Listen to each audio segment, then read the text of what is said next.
Hello everyone, Storm 101 here. Today we'll be taking a look into my third annual winter 2020 to 21 forecast. As we'll of course be taking a look over my forecast goes over temperatures, precipitation, snowfall, and also the overall forecast. We'll also take a look to NOAA's latest forecast.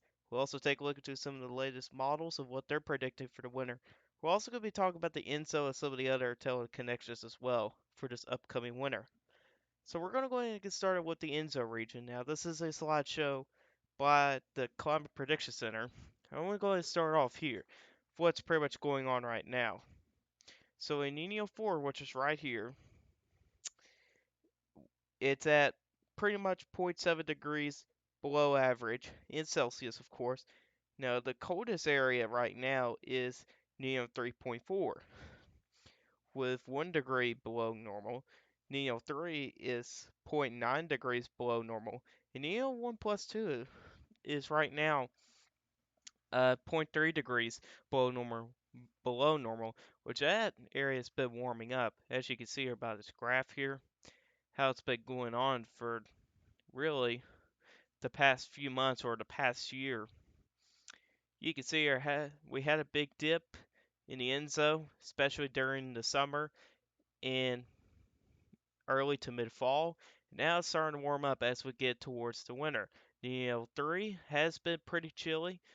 Neo 3.4 has also been quite chilly as well. And as we can see here right now, we're having a little bit of a warmer trend as of right now, but the numbers can come back down. We'll see about that.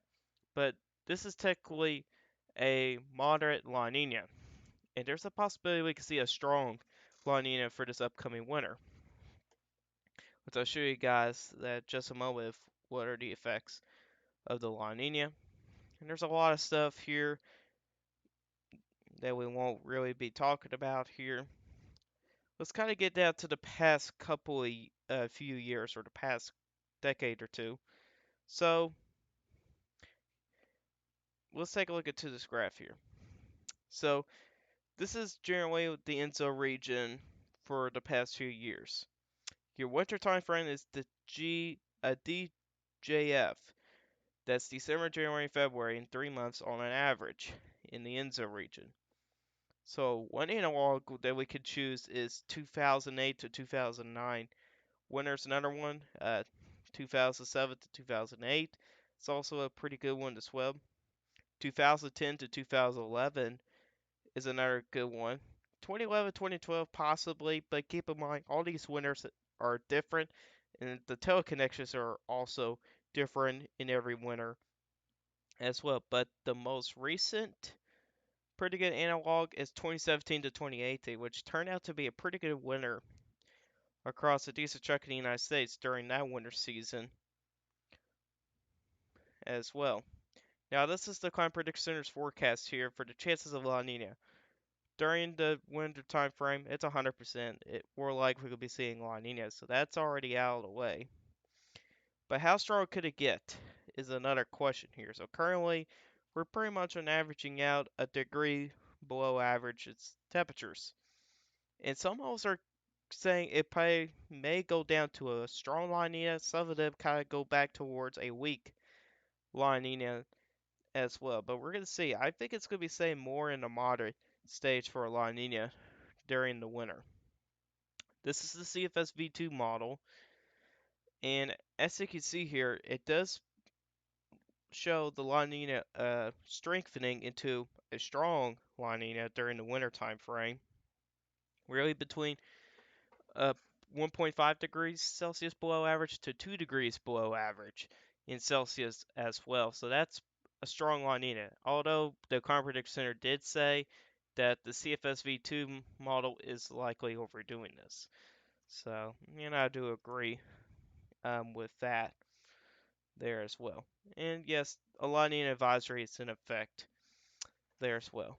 So, what during a typical La Nina, this is how it pretty much goes. We kind of have high pressure system over just south of Alaska there, or I should say probably the Gulf of Alaska at this point. And you got your polar jet kind of going to the north. That actually brings cooler, uh, cooler than average temperatures across the north plains and to the northwest. It's also pretty wet across the northwest.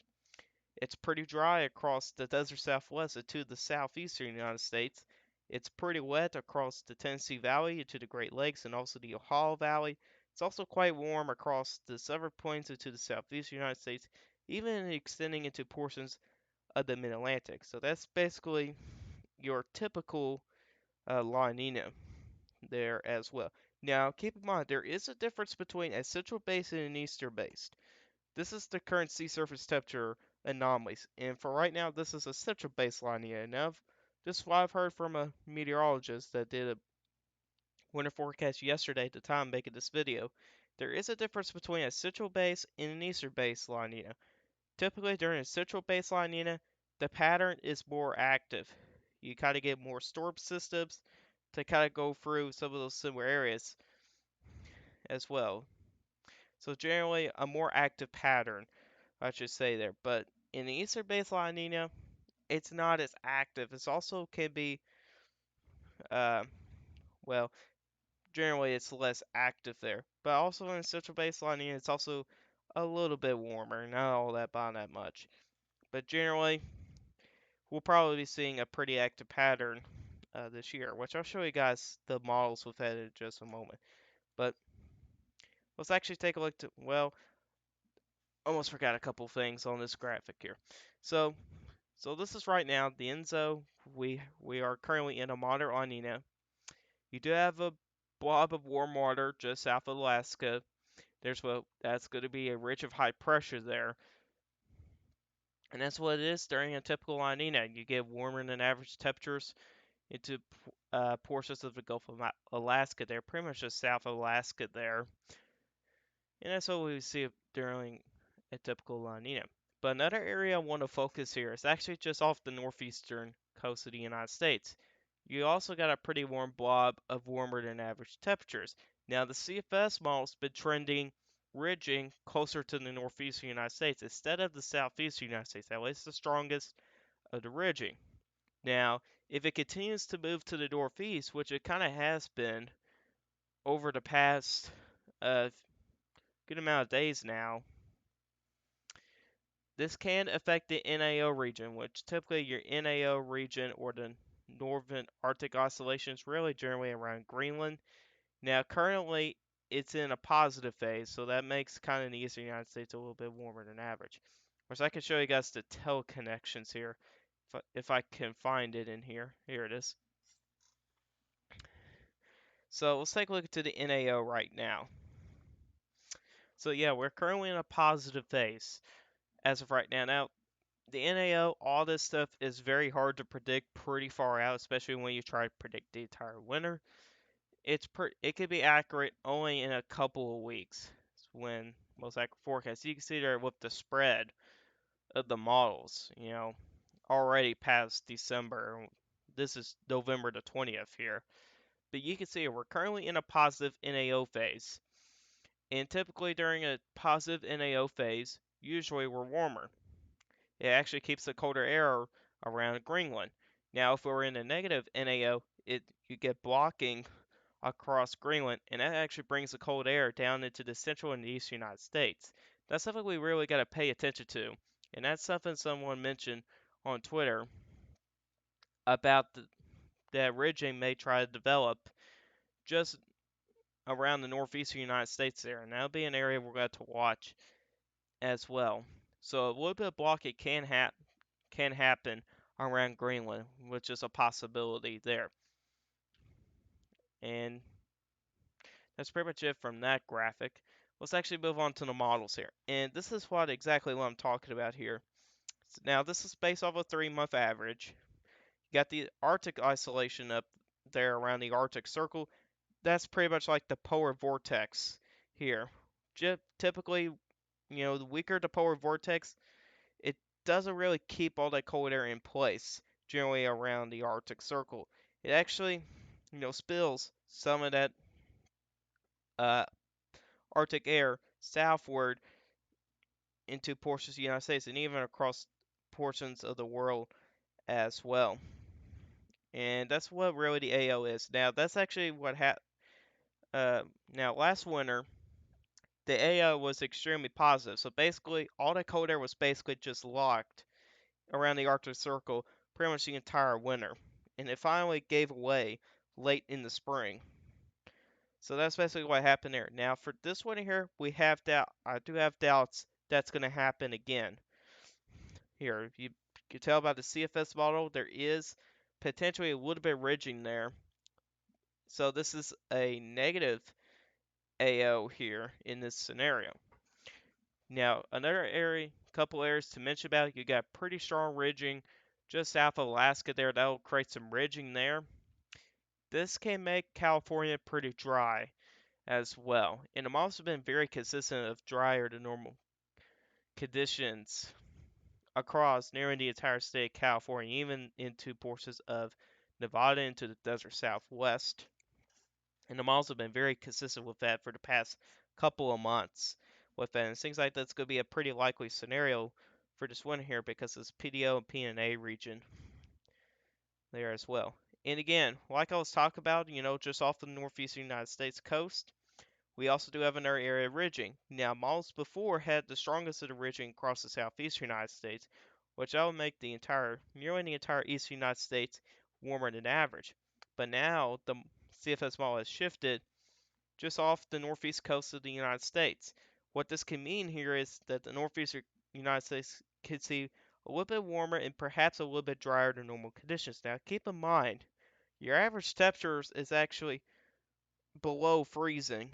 I don't remember the exact number, what it is up there, but generally there, you guys can see a little bit warmer than average conditions with ridging there. And with slightly above average temperatures, your average temperature will still be below freezing, which you can still get a snowy winter with above average temperatures up there.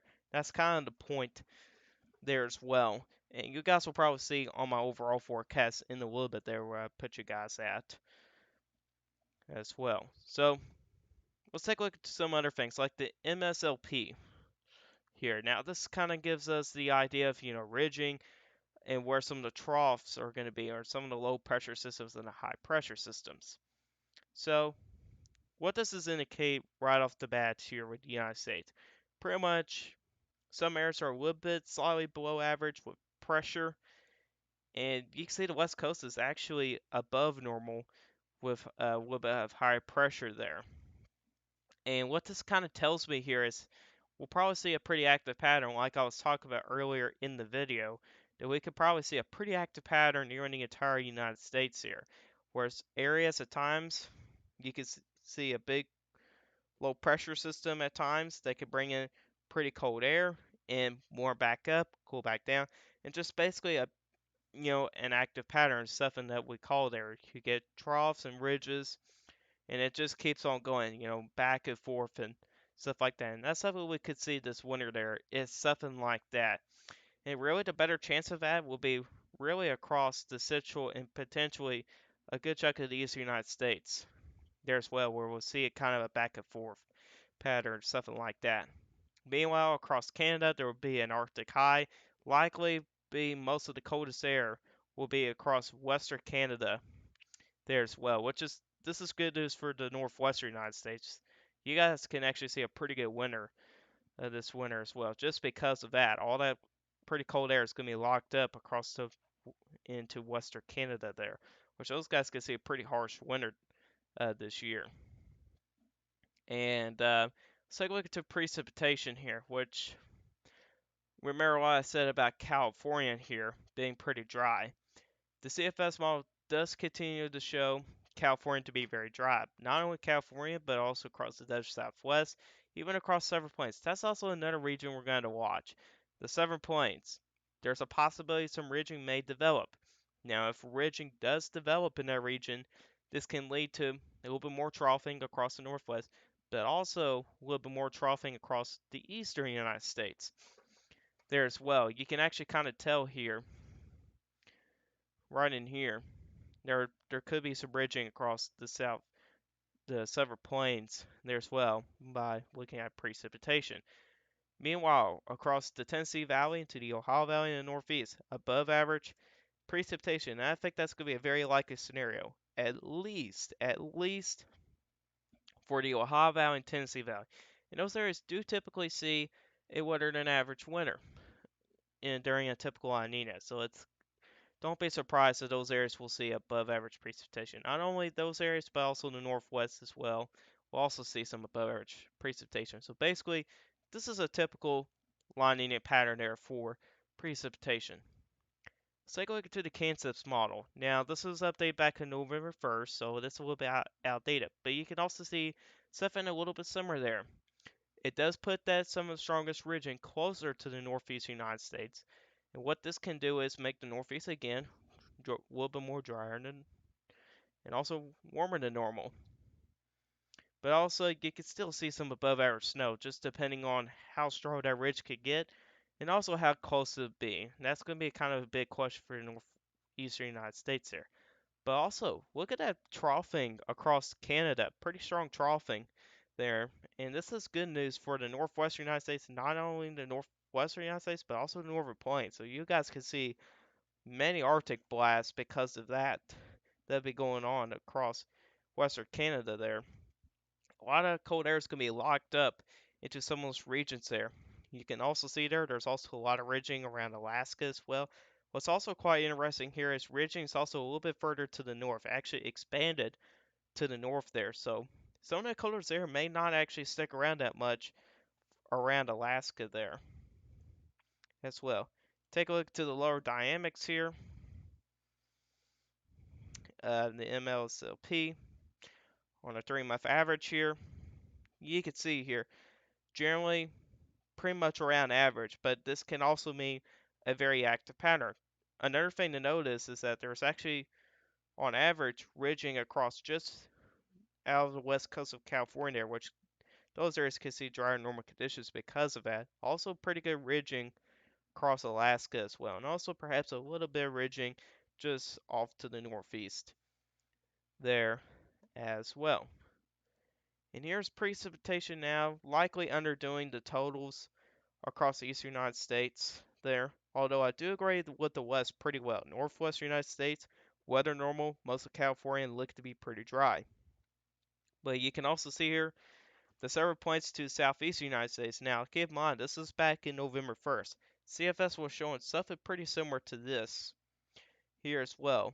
And if the Kansas model is going to really follow this, we'll probably likely see above average precipitation probably pop up somewhere in the Tennessee Valley and the Ohio Valley there as well. You can also see here drier than normal conditions even up along the East Coast there as well, which is also a possibility there as well. Also a little bit wetter than normal across kind of along the Canadian border into the Great Lakes there as well.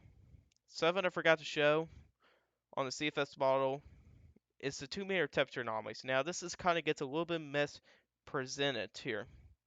And this is, keep in mind, these numbers here with these yellow colors here, that's in the decibel region. Now what I consider slightly above average temperatures is really above that degree mark, which generally this orange color and into the reds. That's what I consider above average temperatures. Now, some of these yellow colors here, I consider that normal temperatures because that's kind of in the decibel region. But other than that there, look around Alaska there. That's actually what models were showing before. Very cold temperatures across portions of Alaska there, which is kind of a pretty much good news there because that brings some of that very cold air closer to the United States. So really this winter here maybe there could be a little bit of a good sign here for this winter.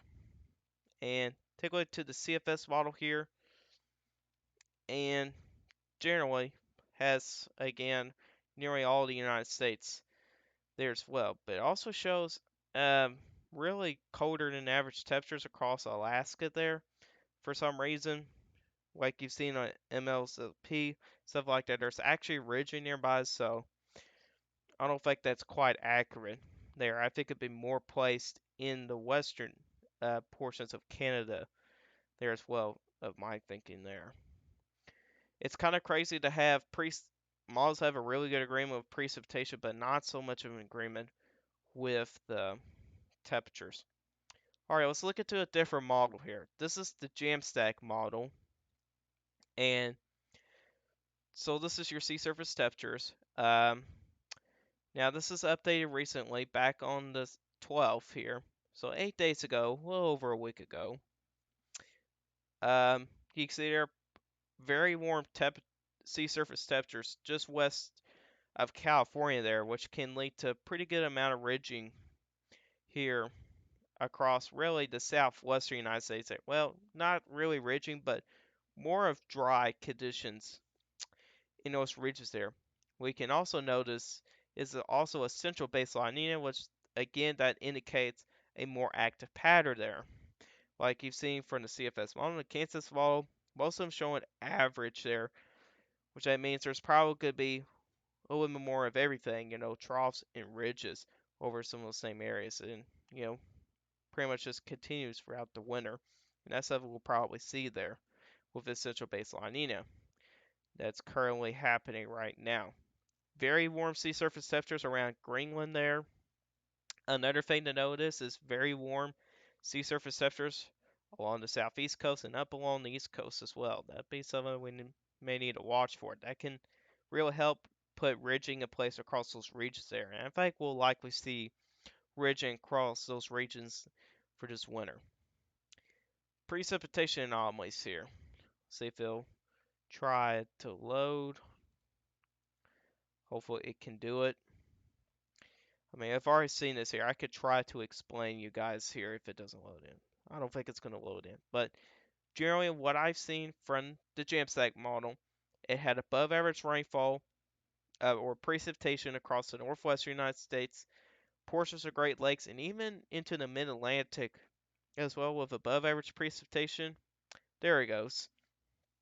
You can say around California, also pretty dry. Even across the southeastern United States, it's also pretty dry as well. Pretty similar to what some of the other models are showing. The little bit difference between some of the other models here is really the Mid-Atlantic region there as well. When the Jamstack is showing uh, wetter than average across the Mid-Atlantic there. Meanwhile, some of the other ones are showing either average to below average in those regions. Surface air temperature anomalies, it may take a moment to load, but generally it does show, well, I remember, generally shows pretty much a good chunk of the United States to be a little bit warmer than normal. But keep in mind, with some of your averages here, some of these places here, their average temperatures are actually below freezing. If you get slightly above average, temperatures, like for example, your average temperature is like 25 degrees, and slightly above average temperatures, that's a degree or two above average. You'll still be below freezing with your average temperature, and you can still get snowier than average conditions with that. And that's sometimes where some of these things kind of get misrepresented here as well. And again, with a similar situation here, I think with this model here showing here, moisture warmth is staying across southeastern United States, likely seeing some above average temperatures there. Meanwhile, some of these kind of these pink colors there, I'd consider them to be more average. I mean, compared to what I'm just going to show you guys, what I think slightly above average temperatures are is a degree or two above average. Now, above average temperatures will be 2 to 4 degrees above average. And what this model is suggesting is probably average temperatures pretty much for nearly everybody.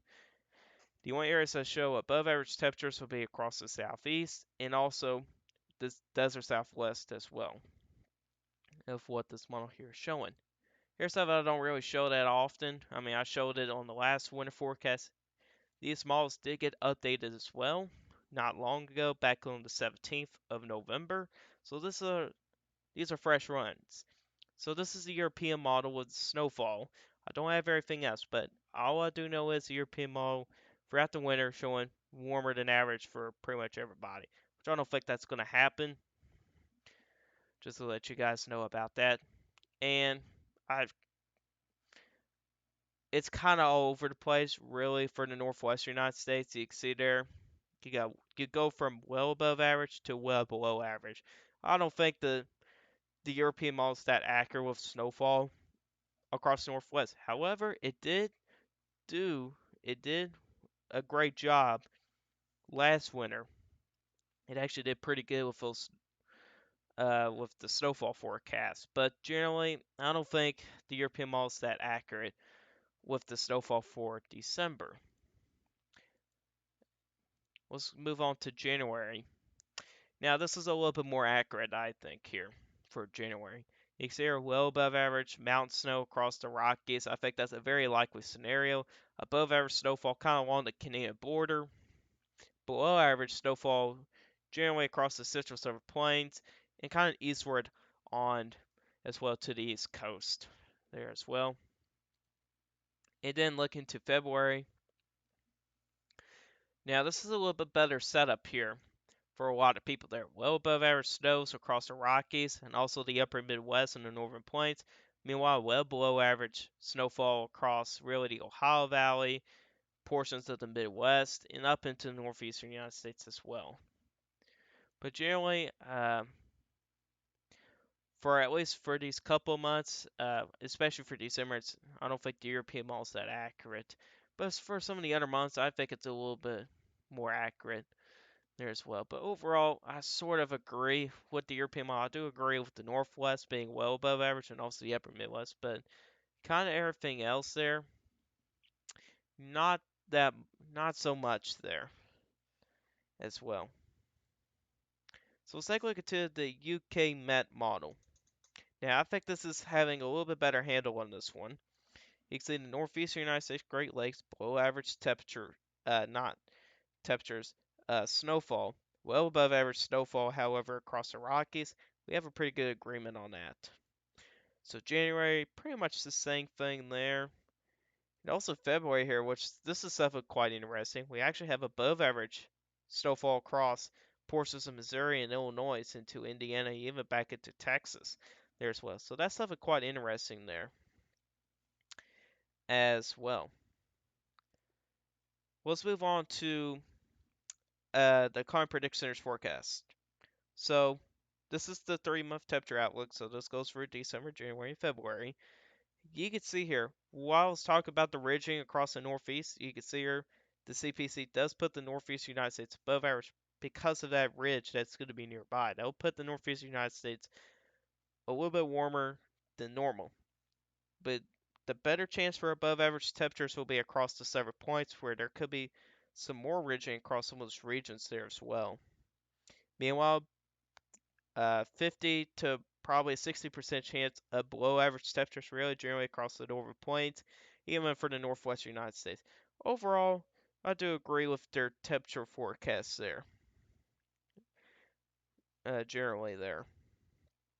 And let's take a look to the precipitation there here. And as you can see here, above average precipitation across the northern plains, northwest, even across the Great Lakes, even across the Ohio Valley there as well. And below average precipitation across the south. Overall, I do agree with her forecast with temperatures and precipitation. I think it's a pretty good forecast, and I have the same thinking there as well. Alright, let's take a look to my winter forecast here. So, the northern plains, below average temperatures, I think that's a pretty likely scenario there, where especially where we're going to be seeing that polar vortex nearby. Even a couple of systems here may be able to really capture some of that really cold air, and that can really dump into the northern plains at times there as well. And you guys can see pretty frigid temperatures as well throughout portions of the winter. So I think that's a pretty likely scenario there. Meanwhile, in the light blue, slightly below average temperatures in the areas in the blue, which includes the Great Lakes, the Midwest, even back into the northwestern United States.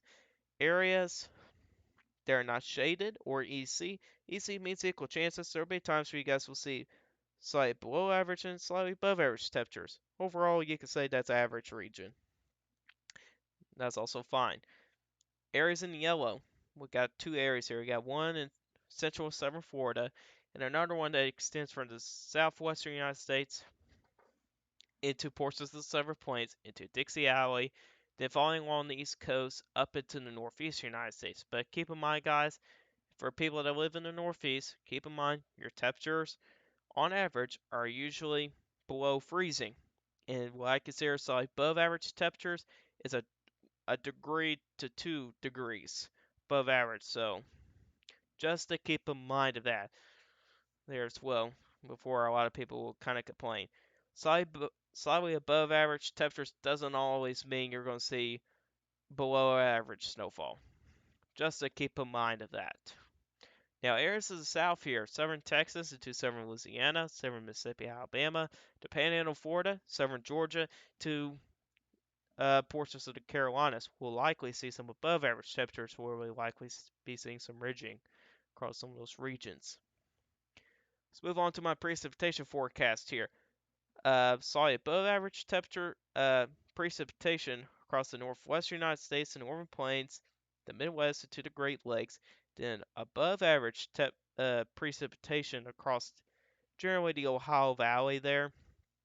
We'll likely see a very active storm track across some of those regions. EC means equal chances or average.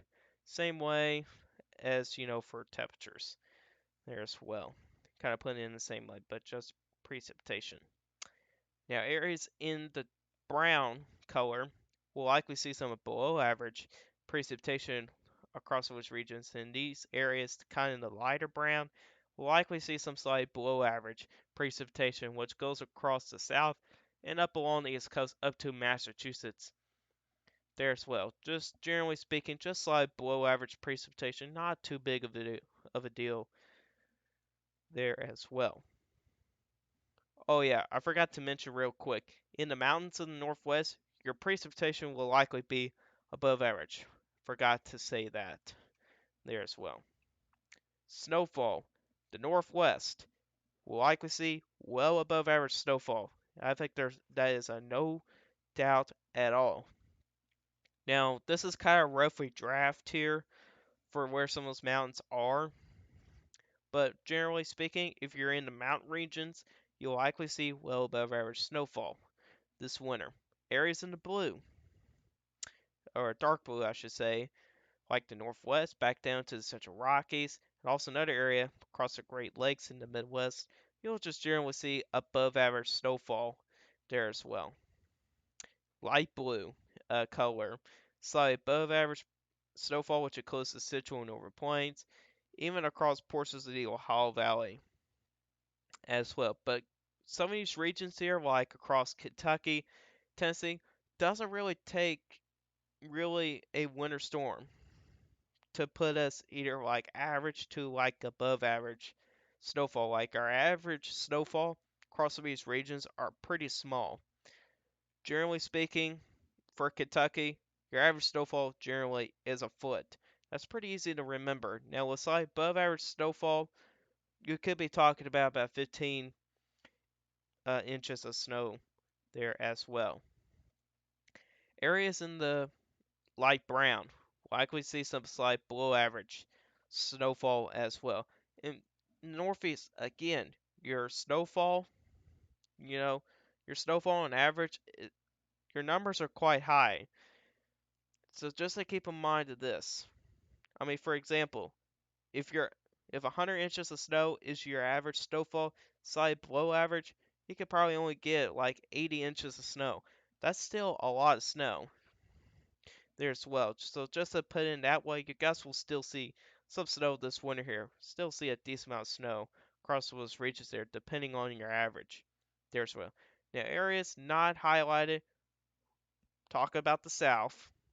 There's generally no snow on average, and I don't expect these areas here to see any snow. But areas that are in the EC regions, same way, just average snowfall across these regions there, which also includes portions of the Central Plains, even around California as well, even across portions of Dixie Valley, Tennessee Valley, kind of follows the Appalachian Mountains up into the northeast, up around Vermont. And here's the overall forecast here. We'll go from west to east. The northwestern, oh yeah, and also the Midwest, Great Lakes. This is why I call it the jackpot. You guys will likely see probably the best winter out of everybody else in the United States. That's basically what it means there. Cold and snowy conditions are likely across most of those regions as well. So in the Northwest, I am very confident with that. But the placement of, in the Midwest and the Great Lakes region, That's really going to be depending on where some of those ridges are going to be in place there across the southeast and the northeast as well. Areas in the white, just a generally, your typical average winter, average temperatures, average snowfall, average precipitation. So basically just an average winter. Areas in the brown, most of California, likely be seeing some dry conditions. However, your temperatures will be more closer to average across those regions. So to keep in mind that. So generally speaking, you guys will probably be seeing dry conditions. Although, if you guys don't like, snow or cold, whatever, if you like sunny skies, this one here looks to be pretty good for that. So yeah, on that. Now we do have two areas of yellow. Got one area across the Southern Rockies to the Central Plains, another area across the Mid-Atlantic. This is a flip-flop. Your pattern is likely to be going back and forth there. There will be times where you guys can see pretty chilly temperatures or cold temperatures, and there will also be times where you guys can see warm temperatures as well. So it's kind of going to be going back and forth across those regions as well. That's basically what flip-flop means, flip-flop pattern. Areas in the orange, warm and dry conditions, pretty self-explanatory there. Areas in the purple will likely be seeing above average lake effect snow this year as well. We got very, very warm sea surface sea surface temperatures across the lakes as well. So you guys will likely be seeing some above average lake effect snow. Although the confidence is lower across, Lake Erie and also Lake Ontario there as well. The confidence is a little bit lower, just depending on your ridging there, and also where some of these low pressure systems are going to be going as well. But we're pretty confident on Lake Superior in Lake Michigan. Probably likely to be seeing above average lake effect snow there as well. Areas in the green, there'll be stormy at times. There could be the possibility for some severe weather for some of these suburbs there, but we're going to see about that. Now, areas in the light red, ridging is possible, but again, you guys can still see a decent winter either way. I mean, with the ridging there, even without it, you guys can still see a pretty decent winter across those regions. So just to keep in mind of that.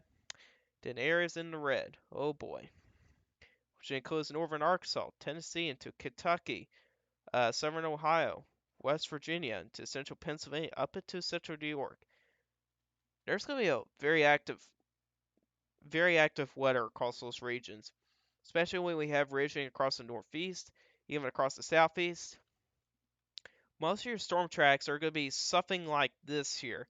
You kind of have this pretty good northerly turn here with some of these low pressure systems. And behind those low pressure systems, if the air is cold enough, you guys can see a lot of snow. But also storm track could also be a little bit further to the west. And also you can get a lot of moisture from the Gulf of Mexico, since those sea surface temperatures will likely be above average. There will be setups where you guys can see a big winter storm or two. There can also be severe weather with some of these setups. And there can also be some flooding issues across these areas here in the red. So likely for this winter across areas in the red, likely be seeing very active weather for this winter here as well. And that's pretty much the forecast there, guys. Hope you guys did enjoy this winter forecast. I'll likely be having now the next one will be my last forecast. I do plan it on um others I cannot pronounce that word, but not meteorologically, but actually the real winter when it's be coming out, which I'm not 100% sure what day it is, the first day of actual winter, not meteorologically, but actually the first day of winter. I think the day before that or somewhere around that time frame, that's when I'll issue my final winter forecast. So again, hope you guys did enjoy this video. If you guys like this video, hit that like button. If you really do like my channel, hit that subscribe button, hit the bell notification so you never miss an upload. If you guys have questions about this, you can put in the comment section down below. I'll answer you guys questions. I'll see you guys in the next one. Goodbye.